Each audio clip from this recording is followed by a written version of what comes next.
2% தான் வந்து ஏதோ பிறந்தோம், ஏதோ வளர்ந்தோம், ஏதோ இருக்கணும் மாதிரி இருப்பாங்க தவிர, ஆனால் 99 ஏன்னா தன் கணவனை தன் கைக்குள்ளே வச்சுக்கிறதுக்கு என்னெல்லாம் பண்ணணும், தன் கணவனை நமக்கு வசியத்தன்மை நம்ம அழகாக இருக்கான்னு காட்டணும். பெண்களுக்கு அது ஒரு சைக்காலஜி. எப்படின்னா பாய் ஃப்ரெண்டாக தான் கூட சரி, நான் போட்டு பண்ண ட்ரெஸ்ஸில் என் பாய் ஃப்ரெண்ட் சரண்டர் ஆகிடணும். எங்கள் ஹஸ்பண்ட் வீட்டு விட்டு வேலையிலேருந்து வந்த உடனே என்னை பார்த்த உடனே அவர் ஆஃப் ஆகிடணும்.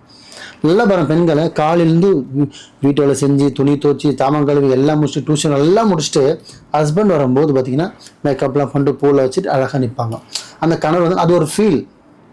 அப்போ அது எதுக்காக பண்ணுறாங்கன்னா அது கவர்ச்சித்தனம் காட்டுறது கிடையாது, அவங்களோட வசியத்தன்மையும் உனக்காக நான் இருக்கேன் அப்படின்ற மாதிரி காட்டுறது.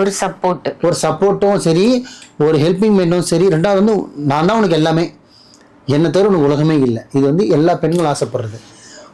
என் உலகத்தில் நீ தான் ராஜா, உன் உலகத்தில் நான் தான் ராணி, நம்மளுக்கு நடுவில் எவன் இருக்கக்கூடாது. அது என்னோட அப்பா அம்மாவே இருந்தாலும் சரி நான் ஒதுக்கிடுவேன், எனக்கு நீ உனக்கு நான். இது எல்லா பெண்களும் ஆசைப்படுற ஒரு விஷயம். ஆமாம் தானே?